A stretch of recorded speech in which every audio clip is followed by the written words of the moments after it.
मित्रों, आपका स्वागत है आपके अपने YouTube चैनल ज्ञान दर्पण पर। दोस्तों, स्नान करना मनुष्यों की दिनचर्या बन गई है और स्नान करना प्रत्येक मनुष्यों के लिए अति आवश्यक हो गया है। लेकिन कुछ व्यक्ति स्नान करते समय कुछ गलतियां कर देते हैं, जिसके कारण उन्हें बहुत सी कठिनाइयों का सामना करना पड़ जाता है। मित्रों, आज की वीडियो में हम आप लोगों को एक कहानी के द्वारा बताएंगे कि निर्वस्त्र होकर स्नान करने से क्या होता है। स्नान करते समय हमें कौन कौन सी बातों पर ध्यान देना चाहिए और निर्वस्त्र होकर स्नान करते समय कौन कौन से कार्य भूलकर भी नहीं करने चाहिए। मित्रों, आप लोगों का ज्यादा समय नष्ट ना करते हुए वीडियो को शुरू करते हैं। मित्रों, एक बार भगवान विष्णु जी और माता लक्ष्मी जी क्षीर सागर में शेषनाग की सैया पर विराजमान होकर विश्राम कर रहे थे। तभी अचानक ही आकाश मार्ग से देवर्षि नारद जी न नारायण का जाप करते हुए भगवान विष्णु जी और माता लक्ष्मी जी के पास आकर रुक जाते हैं और उन्हें प्रणाम करते हुए भगवान विष्णु जी से कहते हैं, हे प्रभु, आज मेरे मन में कुछ विचित्र प्रश्नों ने अपना विकराल रूप धारण कर लिया है, जिनके उत्तर जानने के लिए मैं बहुत ही उत्सुक हूं, इसलिए मैं आपके पास आया हूं। तब भगवान विष्णु जी देवर्षि नारद जी से कहते हैं, हे देवर्षि नारद जी, आप निश्चिंत होकर अपने सभी प्रश्नों को पूछिए। हम आपको आपके सभी प्रश्नों के उत्तर अवश्य देंगे। भगवान विष्णु जी की बात सुनकर देवर्षि नारद जी भगवान विष्णु जी से कहते हैं, हे प्रभु, मेरे मन में यह प्रश्न उठ रहे हैं कि निर्वस्त्र होकर स्नान करने से क्या होता है। आगे कहते हैं, स्नान करते समय कौन कौन सी बातों पर ध्यान देना चाहिए और निर्वस्त्र होकर कौन कौन से कार्य भूलकर भी नहीं करने चाहिए। तब भगवान विष्णु जी देवर्षि नारद जी से कहते हैं, हे देवर्षि नारद जी, आज आपने इन प्रश्नों को पूछकर सच में पूरी मानव जाति का उद्धार कर दिया है। किंतु हम आपको आपके इन सभी प्रश्नों के उत्तर देने से पहले आपको एक अत्यंत महत्वपूर्ण कहानी सुनाना चाहते हैं। लेकिन आपको इस कहानी को शुरू से लेकर अंत तक पूरा सुनना होगा। फिर देवर्षि नारद जी भगवान विष्णु जी से कहते हैं, हे प्रभु, मैं आपको विश्वास दिलाता हूं कि मैं इस कहानी को शुरू से लेकर अंत तक पूरा अवश्य सुनूंगा और इस कहानी का विस्तार समस्त देवलोक में करूंगा। मित्रों, भगवान विष्णु जी कहते हैं, हे देवर्षि नारद जी, किसी समय की बात है, श्यामनगर में एक धनवान व्यापारी रहता था। वह बहुत ही भोला भाला था। उसका कभी भी किसी के साथ लड़ाई झगड़ा नहीं होता था और उस नगर के सभी लोग उसका बहुत आदर करते थे और वह प्रतिदिन सुबह उठकर अपने नित्य कार्यों को करता था। किंतु उसकी पत्नी बहुत देर से उठती थी और स्नान करते समय हमेशा निर्वस्त्र होकर स्नान करती थी। इस वजह से उस व्यापारी के घर में दरिद्रता का वास होने लगा था और धीरे धीरे उसके व्यापार में मंदी होने लगी थी, जिससे वह व्यापारी बहुत ही परेशान रहने लगा था। फिर एक दिन ऐसा आता है कि उस व्यापारी का व्यापार पूरी तरह बंद हो जाता है, जिसके कारण वह बहुत ही चिंतित रहने लगता है और कई बार नए व्यापार में धन लगाता है, किंतु उसे किसी भी व्यापार में सफलता प्राप्त नहीं हो रही थी और उसने उस नगर के कई लोगों से व्यापार में सफलता पाने के लिए बहुत सारा धन उधार मांग रखा था। फिर जब उस व्यापारी को व्यापार में सफलता नहीं मिलती है, तब उससे धन मांगने के लिए उसे कर्जदार सताने लगे। कभी कभी तो वे लोग उसके घर में धन मांगने के आ जाते थे, कभी रास्ते में आते जाते समय भी मिल जाते थे। इसलिए अब वह व्यापारी बहुत ही दुखी रहने लगा था, क्योंकि वे सदार उससे कहते थे कि अगर तुम मेरा धन मुझे सूद समेत मुझे लौटा नहीं दोगे तो मैं तुझे और तेरे पूरे परिवार की जान ले लूंगा। इस वजह से वह व्यापारी हर समय बहुत ही भयभीत रहने लगा था, किंतु उसे यह बिल्कुल भी पता नहीं चल पा रहा था कि उसे व्यापार में इतना बड़ा नुकसान क्यों हो गया। इस बारे में वह प्रतिदिन सोचता रहता था। फिर एक दिन उस व्यापारी ने कर्जदार से परेशान होकर अपनी सभी जमीनों को बेच दिया, जिससे वह अपने कर्जदार को धन दे सके। किंतु वह अपनी सभी जमीनें बेचने के बाद भी कुछ कर्जदार को धन देने में असमर्थ हो रहा था। इसलिए उसे मजबूरी में अपना आलीशान घर भी बेचना पड़ा और उसे मजबूरी में गरीबी का सामना करना पड़ गया। फिर वह व्यापारी अपने पत्नी के साथ उस नगर को छोड़कर वन के पास स्थित एक नगर में कुटिया बनाकर रहने लगा। वह प्रतिदिन वन से लकड़ी काटकर उन्हें दूसरे नगर बेचकर अपने परिवार का पालन पोषण कर रहा था। धीरे धीरे समय बीतने लगा, किंतु अभी भी उस व्यापारी को अपने पुराने दिन बहुत याद आ रहे थे, जिसके बारे में वह खाली समय में सोचता रहता था और चिंतित होता रहता था। मित्रों, भगवान विष्णु जी देवर्षि नारद जी से कहते हैं, हे देवर्षि नारद जी, एक दिन की बात है, वह व्यापारी वन से लकड़ी काटने के लिए चला जाता है। वन में पहुंचकर उसने देखा कि एक महात्मा जी अपनी कुटिया के समीप बैठकर ध्यान साधना में लीन है। तब उस व्यापारी ने अपने मन में सोचा कि यह महात्मा जी कौन है? मैंने तो इनको पहले कभी नहीं देखा। चलो इनके पास चलकर इन्हें अपनी दुविधा बताता हूं, क्योंकि यह महात्मा जी मुझे दिव्य पुरुष जान पड़ते हैं। शायद यह महात्मा जी मुझे मेरी समस्याओं का निवारण बता दें। इतना सोचकर वह व्यापारी उन महात्मा जी के पास पहुंच जाता है और अपने दोनों हाथों को जोड़कर उनके सामने खड़ा हो जाता है। फिर वह उनकी आंखें खुलने का इंतजार करने लगता है। उसके कुछ ही देर बाद वे महात्मा जी अपनी आंखें खोलते हैं तो वे देखते हैं कि एक पुरुष उनके सामने अपने दोनों हाथों को जोड़कर खड़ा हुआ है। तब वे महात्मा जी उस व्यापारी से कहते हैं, हे पुत्र, तुम कौन हो और कहां से आ रहे हो? मेरे पास तुम किस प्रयोजन से आए हो? उन महात्मा जी की बात सुनकर वह व्यापारी उनसे कहता है कि हे मुनिवर, मैं इस वन के समीप वाले नगर में रहता हूं और मैं कुछ वर्षों पहले एक धनवान व्यापारी हुआ करता था, किंतु पता नहीं कैसे क्या हुआ, मुझे अचानक से व्यापार में नुकसान होने लगा। धीरे धीरे मेरा व्यापार बंद होने लगा, जिससे मेरी आर्थिक स्थिति बहुत ही खराब हो गई और एक दिन ऐसा भी आ गया कि मेरा व्यापार पूरी तरह से बंद हो गया।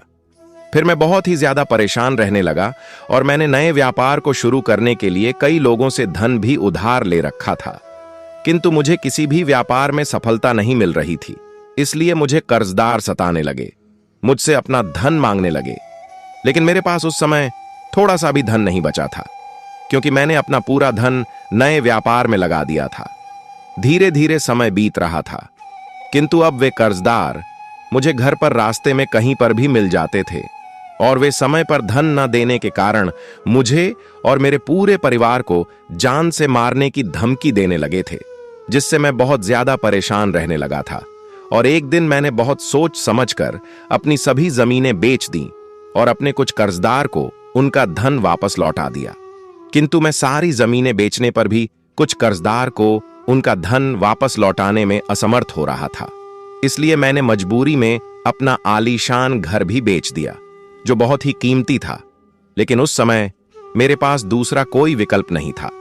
फिर मैं उस नगर को ही छोड़कर इस वन के मीप वाले नगर में एक कुटिया बनाकर रहने लगा। मैं इस नगर में अपने परिवार का पालन पोषण इस वन से लकड़ी काटकर फिर उन्हें दूसरे नगरों में बेचकर करता हूं। वह व्यापारी आगे कहता है, हे मुनिवर, आप मुझे यह बताने का कष्ट करें कि किस दुष्कर्म के कारण मेरे साथ यह सब कुछ हो गया है। मुझे गरीबी का सामना क्यों करना पड़ रहा है? तब वे महात्मा जी अपनी आंखें बंद करके उस व्यापारी के जीवन में घटित सभी घटनाओं का पूरा दृश्य देख लेते हैं और उसके बाद वे महात्मा जी उस व्यापारी से कहते हैं, हे पुत्र, मुझे यह अच्छी तरह से पता चल गया है कि तुम्हारा व्यापार अचानक से बंद क्यों हो गया है।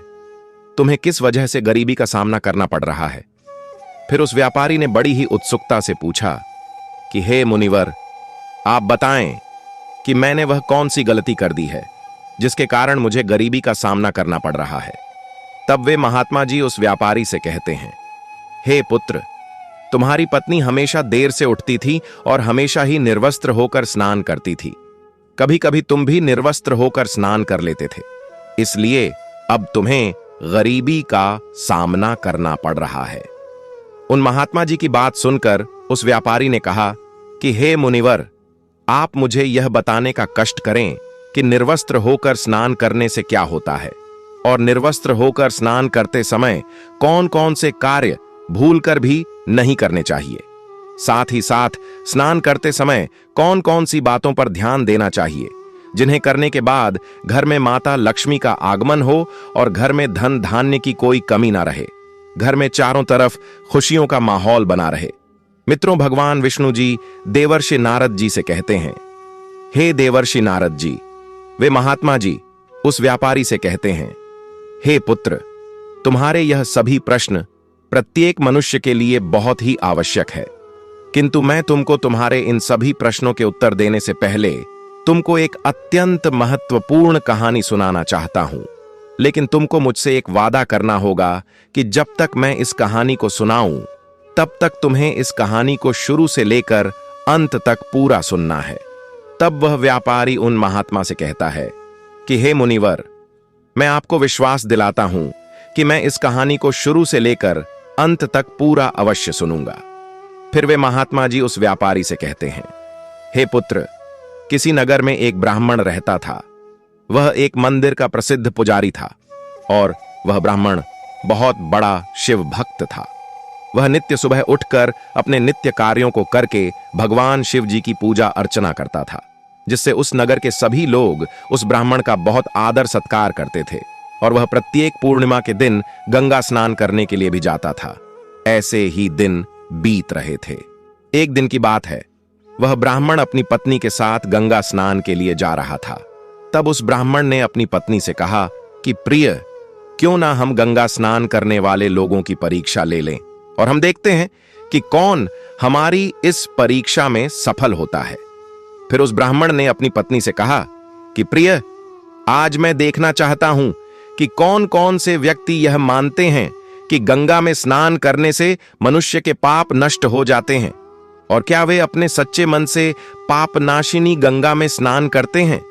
तब उसकी पत्नी भी ब्राह्मण की बात मान लेती है। फिर वे दोनों आगे बढ़ने लगते हैं। तभी अचानक से वहां पर बहुत बारिश होने लगती है, जिसके कारण वहां पर सभी जगह कीचड़ ही कीचड़ हो जाता है। फिर वह ब्राह्मण अपनी पत्नी से कहता है कि हे प्रिय, तुम्हें मेरा एक कार्य करना पड़ेगा। अभी जब मैं इस कीचड़ में गिरने का नाटक करने वाला हूं, तब तुम्हें आते जाते सभी लोगों से मुझे इस कीचड़ से बाहर निकालने की मदद मांगनी है। लेकिन जब कोई मुझे इस कीचड़ से बाहर निकालने में तुम्हारी मदद करने के लिए तैयार हो जाए, तब तुम उससे स्पष्ट रूप से कह देना है कि मेरे पति बहुत ही पवित्र हैं, उन्हें वहीं उठाने की कोशिश करें जो निष्पाप हो। अगर किसी पापी व्यक्ति ने मेरे पति को उठाने की कोशिश की, तो वह तुरंत ही भस्म हो जाएगा। फिर ब्राह्मण की पत्नी अपने पति की सभी बात मान लेती है। उसके बाद वह ब्राह्मण थोड़ी देर है कि तभी अचानक से उसका पैर फिसल जाता है और वह ब्राह्मण उसी कीचड़ में गिर जाता है। कीचड़ में गिरने के कारण उसके सभी वस्त्र गंदे हो जाते हैं और अब उस ब्राह्मण को उठने में बहुत कष्ट हो रहा था। फिर उस ब्राह्मण के कहे अनुसार उसकी पत्नी वहां पर आने जाने वाले सभी लोगों से मदद मांगने लगती है, किंतु कोई भी उसकी मदद करने के लिए तैयार नहीं हो रहा था। और कुछ लोग तो ब्राह्मण की पत्नी से यह भी कह रहे थे, जाने दे, इस बूढ़े को क्यों इसके लिए मरती है। लेकिन जब कोई व्यक्ति उस ब्राह्मण को उठाने में उसकी मदद करने के लिए तैयार होता है, तब उस ब्राह्मण की पत्नी उससे स्पष्ट रूप से कह देती है कि मेरे पति बहुत ही पवित्र हैं, अगर तुम निष्पाप हो तभी तुम मेरे पति को हाथ लगाना, नहीं तो हाथ लगाते ही तुम भस्म हो जाओगे। मित्रों, भगवान विष्णु जी देवर्षि नारद जी से कहते हैं, हे देवर्षि नारद जी। वे महात्मा जी उस व्यापारी से कहते हैं, हे पुत्र, ब्राह्मण की पत्नी की बात सुनकर उस ब्राह्मण को उठाने के लिए तैयार व्यक्ति भयभीत हो जाते हैं और भयभीत वहां से चले जाते हैं। ऐसे ही कई घंटे बीत जाते हैं, किंतु उस ब्राह्मण को कीचड़ से बाहर निकालने के लिए कोई भी तैयार नहीं हो रहा था है।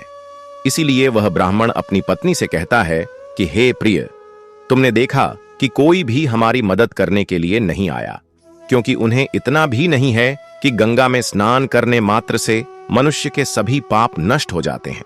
इसलिए यह सभी दुखी रहते हैं। हमें सभी कार्य पूरे सच्चे मन से करना चाहिए। उसके कुछ देर बाद सामने से एक व्यक्ति आता हुआ दिखाई देता है। तब ब्राह्मण की पत्नी उस व्यक्ति से भी अपने पति को कीचड़ से बाहर निकालने के लिए कहती है। तब वह व्यक्ति उसकी बात को मान लेता है और वह व्यक्ति उस ब्राह्मण को हाथ लगाने ही वाला होता है कि ब्राह्मण की पत्नी उस व्यक्ति को रोकते हुए कहती है कि हे पुत्र, मेरे पति बहुत ही पवित्र हैं। अगर तुम निष्पाप हो तभी तुम मेरे पति को हाथ लगाने की कोशिश करो, नहीं तो तुम इन्हें हाथ लगाते ही भस्म हो जाओगे। ब्राह्मण की पत्नी की बात सुनकर उस व्यक्ति ने कहा कि माता श्री, आपको मेरे निष्पाप होने में इतना संदेह क्यों है? भला गंगा में स्नान करने से पाप कहां शेष बचते हैं? इतना कहकर वह व्यक्ति उस ब्राह्मण को कीचड़ से बाहर निकाल लेता है। तब वह ब्राह्मण उस व्यक्ति से अत्यंत प्रसन्न हो जाता है और उससे कहता है कि इतने सारे लोगों में सिर्फ तुमने ही सच्चे मन से गंगा स्नान किया है, और जो लोग बिना श्रद्धा विश्वास के सिर्फ दिखावे के लिए गंगा स्नान करते हैं, उनकी मनोकामनाएं कभी भी पूर्ण नहीं होती हैं।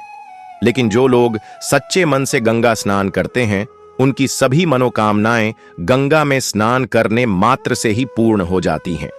फिर वे महात्मा जी उस व्यापारी से कहते हैं, हे पुत्र, चलो मैं अब तुमको बताता हूं कि स्नान करते समय कौन कौन सी बातों पर ध्यान देना चाहिए, जिसे करने से घर में माता लक्ष्मी का आगमन होता है और घर धन धान्य से भरा रहता है।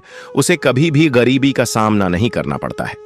पहला, सुबह उठकर नित्य स्नान करना चाहिए। स्नान करने के बाद सर्वप्रथम ईश्वर की पूजा अर्चना करनी चाहिए, के बाद ही अपने सभी नित्य कार्यों को करना चाहिए। दूसरा, शास्त्रों में भी बताया गया है कि स्नान करने से बल, तेज, पवित्रता, आरोग्य रूप स्वास्थ्य की प्राप्ति होती है, और स्वास्थ्य की कामना रखने वाले लोगों को प्रत्येक मौसम में प्रत्येक दिन स्नान करना चाहिए। तीसरा, वेदों में बताया गया है कि सुबह सुबह उठकर स्नान करने से सभी पाप नष्ट हो जाते हैं।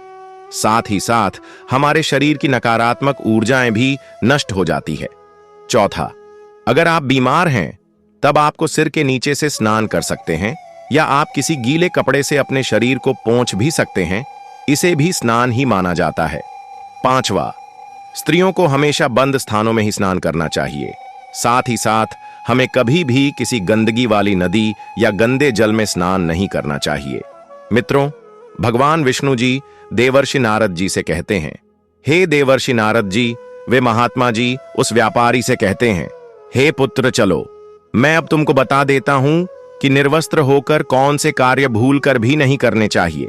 पहला, प्रत्येक मनुष्य को भूलकर भी निर्वस्त्र होकर पूजा पाठ जैसे कार्यों को नहीं करना चाहिए, इससे घोर पाप लगता है। दूसरा, प्रत्येक मनुष्य को कभी भी निर्वस्त्र होकर स्नान नहीं करना चाहिए, क्योंकि प्रत्येक समय ईश्वर की नजरें हमारे ऊपर रहती हैं, जिससे वे हमसे दृष्ट भी हो सकते हैं। अगर आप निर्वस्त्र होकर स्नान करते समय अपने मन में यह सोचते हैं कि बंद दरवाजे के अंदर कौन ही देख रहा होगा, तो आपका ऐसा सोचना गलत है, क्योंकि ईश्वर सर्व विद्यमान होते हैं और वे सब कुछ देखते रहते हैं। निर्वस्त्र स्नान करने से जल के देवता वरुण देव का अपमान होता है, जिससे वे आपको आर्थिक हानि होने का श्राप भी दे सकते हैं। और निर्वस्त्र स्नान करने से हमारे शरीर में नकारात्मक ऊर्जा का वास हो जाता है, जो हमारे लिए बहुत ही हानिकारक होती है। इसलिए कहा जाता है कि स्नान करते समय एक वस्त्र का होना अति आवश्यक होता है। प्रत्येक मनुष्य को कभी भी निर्वस्त्र होकर स्नान नहीं करना चाहिए। हमारे कई ग्रंथों में तो यह भी बताया गया है कि जब हम स्नान करते हैं तो हमारे पितृजन हमारे आसपास मौजूद रहते हैं और वस्त्रों से गिरने वाले जल को ग्रहण करते हैं, जिससे उनकी आत्मा को तृप्ति मिलती है। और यदि हम निर्वस्त्र होकर स्नान करते हैं तब हमें पितृदोष भी लग सकता है। ऐसा करने से हमारे पितृ हमसे नाराज हो जाते हैं, जिसके कारण स्वस्थ व्यक्ति को भी गंभीर बीमारियों का सामना करना पड़ जाता है। इसलिए हमें निर्वस्त्र होकर भूलकर भी स्नान नहीं करना चाहिए। और ऐसा माना जाता है कि जो भी व्यक्ति निर्वस्त्र होकर स्नान करता है, उस व्यक्ति से माता लक्ष्मी भी रुष्ट हो जाती है और उस व्यक्ति के घर में कभी भी माता लक्ष्मी का आगमन नहीं होता है। साथ ही साथ बड़ी मात्रा में धन हानि होने लगती है। इसलिए मनुष्य को हमेशा एक वस्त्र धारण करके ही स्नान करना चाहिए। तीसरा, प्रत्येक मनुष्य को कभी भी निर्वस्त्र होकर नहीं सोना चाहिए। ऐसा करने से हमारे मन में गंदे और बुरे विचार उठते हैं और धीरे धीरे हमारे शरीर का क्षय होने लगता है। मित्रों, भगवान विष्णु जी देवर्षि नारद जी से कहते हैं, हे देवर्षि नारद जी, अब तो आपको आपके सभी प्रश्नों के उत्तर मिल ही गए होंगे। तब देवर्षि नारद जी भगवान विष्णु जी से कहते हैं, हे प्रभु, आज आपने मुझे बहुत ही महत्वपूर्ण ज्ञान दिया है। मैं आपको विश्वास दिलाता हूं कि मैं इस ज्ञान का विस्तार समस्त देवलोक में अवश्य करूंगा। मित्रों, अगर आप सभी लोगों को यह वीडियो पसंद आया हो तो इस वीडियो को एक लाइक अवश्य करें। और अगर आप सभी लोगों ने अभी तक हमारे चैनल ज्ञान दर्पण को सब्सक्राइब नहीं किया है तो ऐसी ही ज्ञानवर्धक कहानियों के लिए आप सभी लोग हमारे चैनल ज्ञान दर्पण को भी सब्सक्राइब करें। धन्यवाद।